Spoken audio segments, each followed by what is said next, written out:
Hello and welcome to another Daily Muppet. And today's video, we're going to talk through a couple of basic things. The Malacia return to training, some unchanged plans for January despite everything that's going on around the manager, and then my best understanding of the current manager situation, free from as much speculation on this as possible. In summary, so I'm going to try to keep this one brief. I think it's important just to try and get it understood, I suppose, in what we're looking at. So let's get into it, because there is a lot of noise. There's a lot of stuff, some true, some not. A lot of it speculative, but let's get right into it. First of all, obviously, Tyrell Malacia has returned to first-team training. The only member of the players that were sort of left out, Anthony, Rashford, Garnacho, and such, that were said, not to return, and he has returned and is in first-team training now. Obviously, I don't think we ever really got a full explanation as to why he was specifically left out in that way. We do know, unfortunately, that Tyrell Malacia's issues with his knee and such, since the injury and surgery that he's had, have been a real problem for clubs, and some moves have failed and things like that have happened. And unfortunately, that's the case. But he is back in training with the first team anyway, so he is there regardless. I think there is, even to be fair, a bit of a limitation in terms of rule of how long a player can be held out, but I don't totally know. Either way, he's back, and it is what it is. Not too much of a story there, not too much really to discuss in the long term. I think Malacia, of course, will be leaving. I think he's in the final year of his contract, as well as he got a pretty short, only a 4-year contract, from what I recall. So I think his contract will be expiring next summer, but it doesn't seem like there's any particular reason why he couldn't be with the squad. He did play for Amorim briefly in those first couple of months. From what I recall, he did a Europa game and maybe a couple of other attempts, and it was kind of obvious at that time some of the issues he was running into.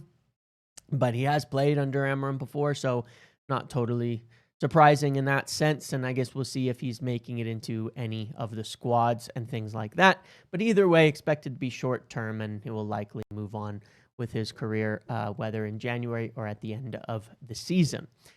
Speaking then of January, one thing that I have been told as of now, I mean, obviously this can be complicated by manager speculation. This can be complicated by, if a manager is leaving or being changed, or if any of those things are happening, is it hard to recruit, et cetera, et cetera. But that being said, as of now, United do not have plans to change what they are intending to do in January, and there is a number of things that they're looking at. As far as my understanding, I don't know what's going to be put out there in what's going to happen between now and then. As we have a couple of months to go, and obviously there's a whole lot of stuff to be considered and spoken about on the management and manager front. As far as I know, the plan is viewing the January window as it's another opportunity to move through all of the plans that they have for recruitment, for turning the squad over. So that's multiple things, right? That may be that's the midfield, where we know that they have a urgency to get something done there.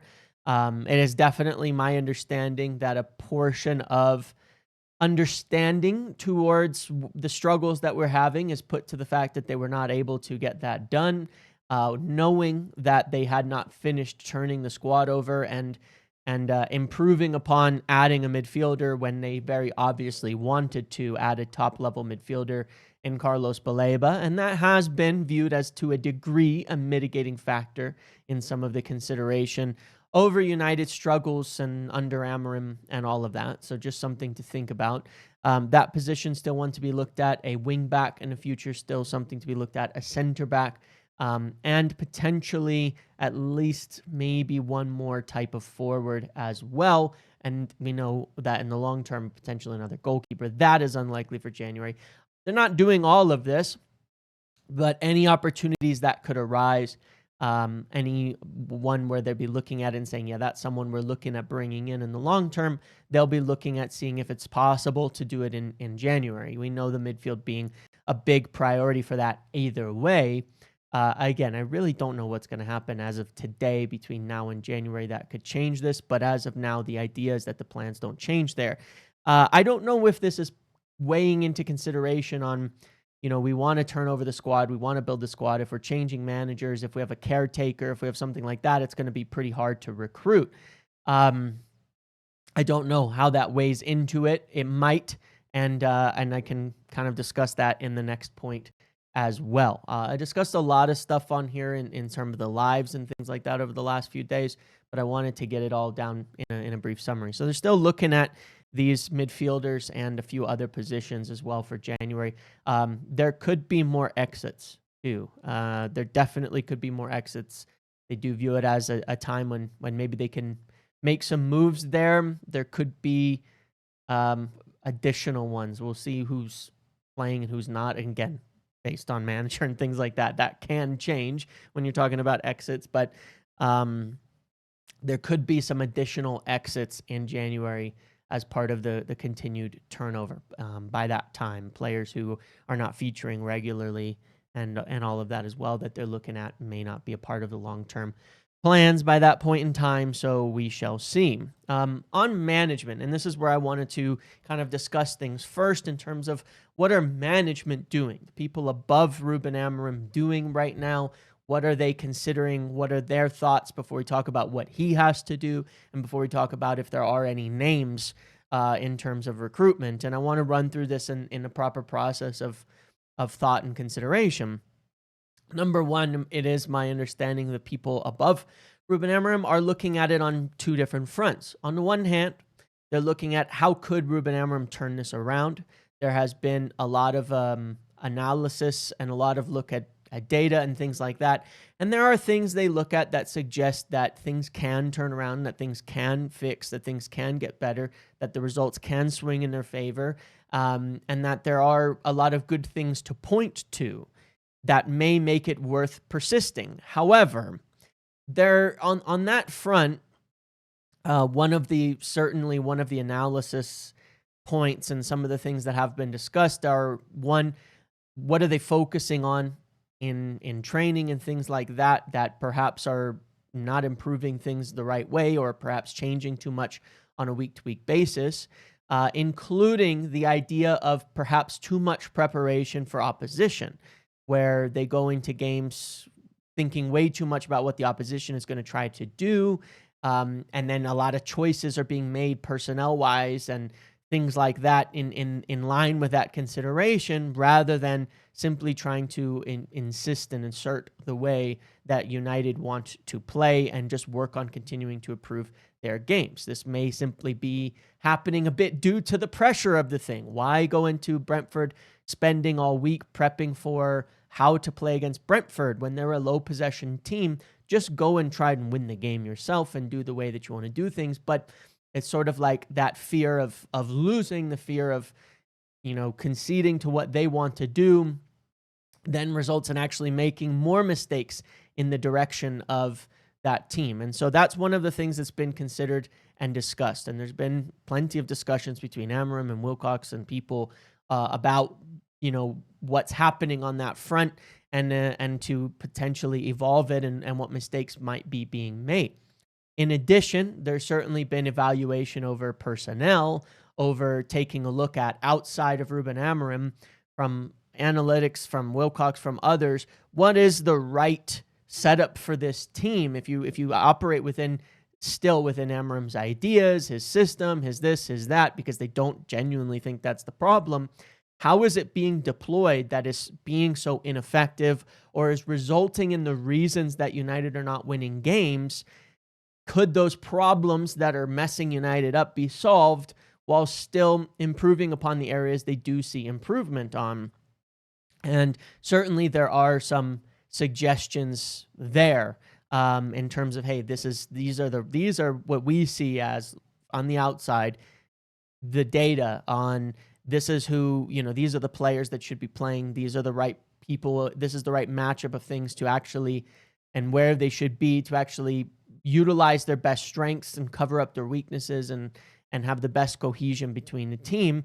It's just picking the right players and putting the right team out. It's not that complicated, but certainly, they want to look at it and see if there's things that can be done on that front. Now, this isn't particularly unusual. Looking at something like this, that's why you have analytics. That's why you have a team. That's why you have people in place. I mean, to be fair, this is what I've been wanting from someone like Wilcox or otherwise for a long time is, hey, step in and help the manager out when they're doing stupid things or making mistakes or all of this, and provide assistance. That is why you have an entire department, data analytics and other experts involved. It's not to manage the team for them, but to look at them and say, look, this is where we think the mistakes are being made. This is where we can probably fix things. This is where we can probably see improvements. And certainly the view is that improvements are absolutely needed for things to turn it around. So they have a belief that Ruben Amorim can turn things around if certain things are changing and if there's a willingness to follow on certain guidances, like, again, not talking necessarily tactics, but how are we preparing, things like that. They also do firmly believe that they're seeing things happen and pop up that have happened under Ten Hag, and even further back when they're looking at it, that they certainly believe are purely player-based, and they want to, in addition, see and make recommendations and talk about how to actually resolve that so that we're not constantly at the mercy of old habits and things like that pop up whenever things get difficult.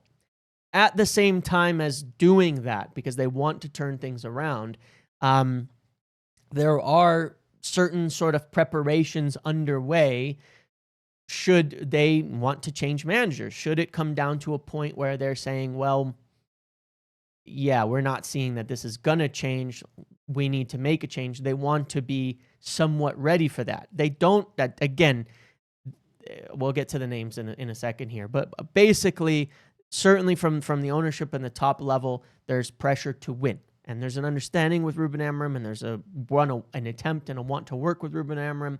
But there is an assistance. We need to start winning games, and that we cannot throw away the opportunity we have this season to climb the table and get back where we need to be. And it cannot keep going like this. So within the club, there is a look, while you're figuring out how to improve things, take a look.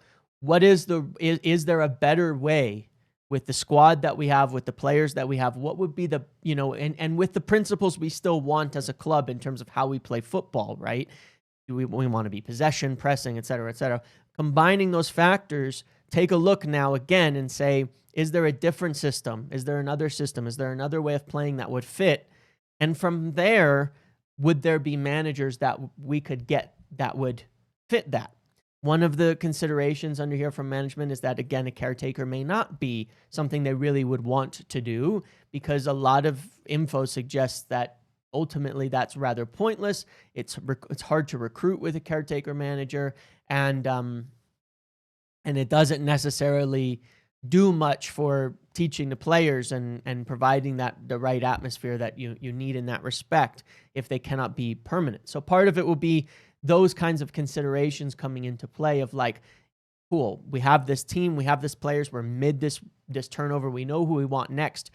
For all of those, plus how we want to play, what would be a good system if it doesn't work out with Amorim? If he doesn't turn it around, what would be a good system? What would be a good system? And then who fits that out there? And certainly they have data on all sorts of different managers that they will always have. Just as a part of, like, you have data on all different players, whether you're actually recruiting in those positions right now or attempting to sign them or not. You're going to have that kind of data and analysis on the table. From the manager's perspective, his job at this point in time is in a difficult position. The rope is short, and he has to be very willing to work within the team here and make some changes and make some adjustments, because certainly the belief is fading. And certainly it is definitely not believed at the top level that, well, just keep doing what you're doing and it's going to turn around naturally, that there are mistakes being made and there are things that have to change. So I think it's going to be really, really telling as to whether he is willing to work within the team in the way that is wanted. And to be clear, they did even talk on the same kind of basis with Eric Ten Hag, and one of the reasons that he ended up departing was not following and working with them on what they saw in terms of how they want to play and what changes and what things might help in that respect, but just wanting to do his own thing fully in that respect, and not so. Amorim has the chance here to work with the team. I'm not saying he hasn't been, but to further work with them and to really look at it and say, okay, it's do or die time to now. We need to start fixing this. We need to fix this. There's good things we've been doing. We've been laying in the groundwork, but there's obviously mistakes we're making every single day. And there is a belief that there are simple changes that can be made to fix things. And I personally believe that too, that there are simple things that can be done that would have United winning more games and continuing to build moving forward.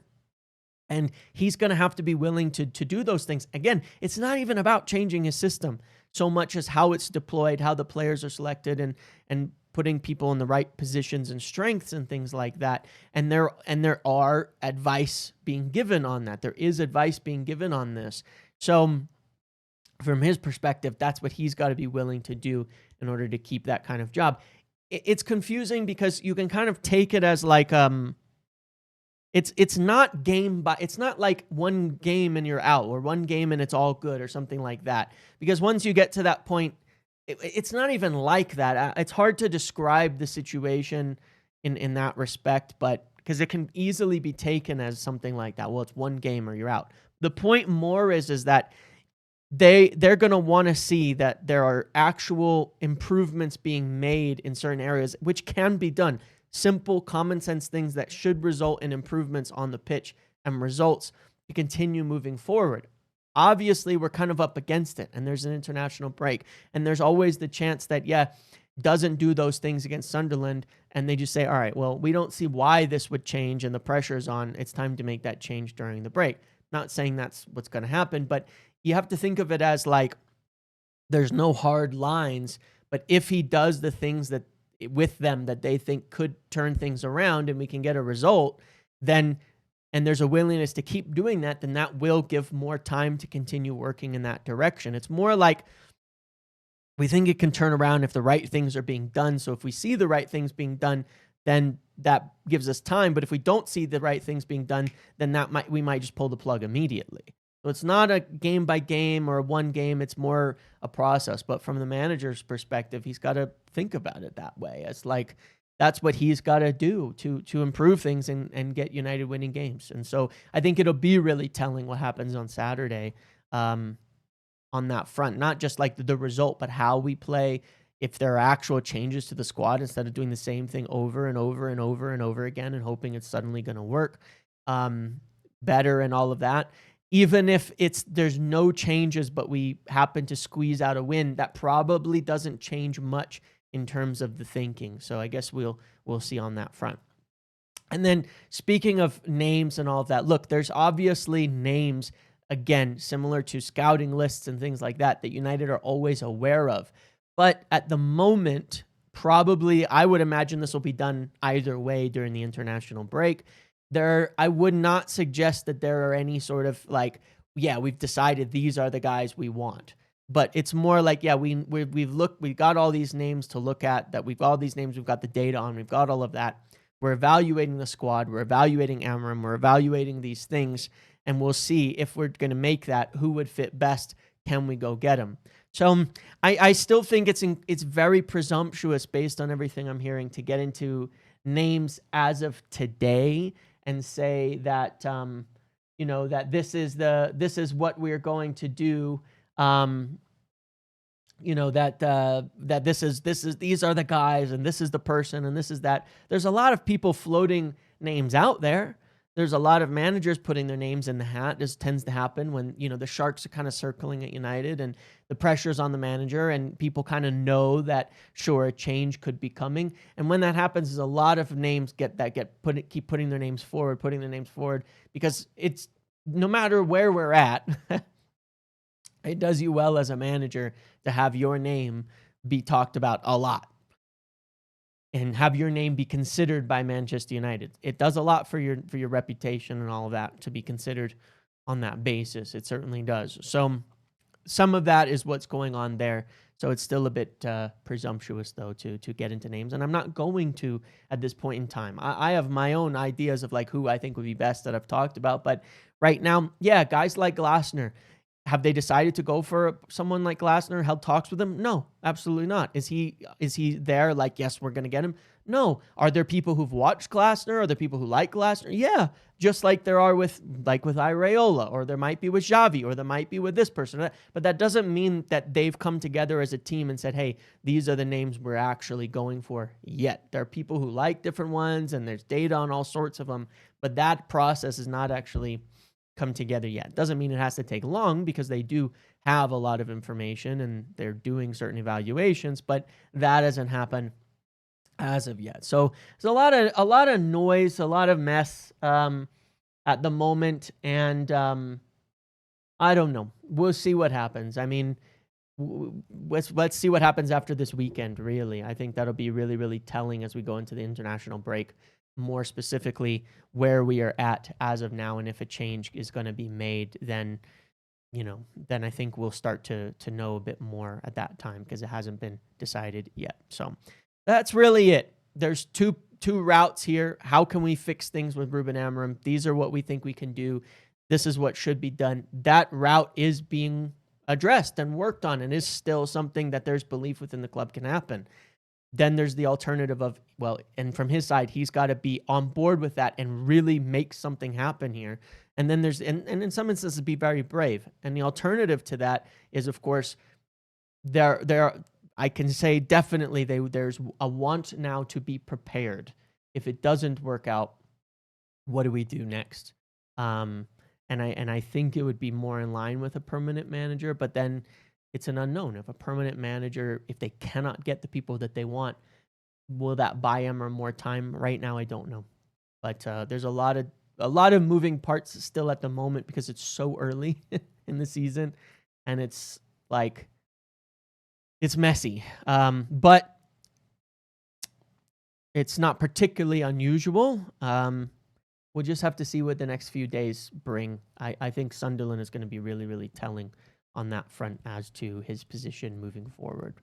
And I don't think that one game will settle it either way at this point. I think a win against Brentford and then Sunderland probably would have settled things a lot. I don't think one game now will settle things, but it will tell us, I think, whether there will be a willingness to continue working towards an improvement and a feeling that we can, or whether it's they'll shift further towards the other plan.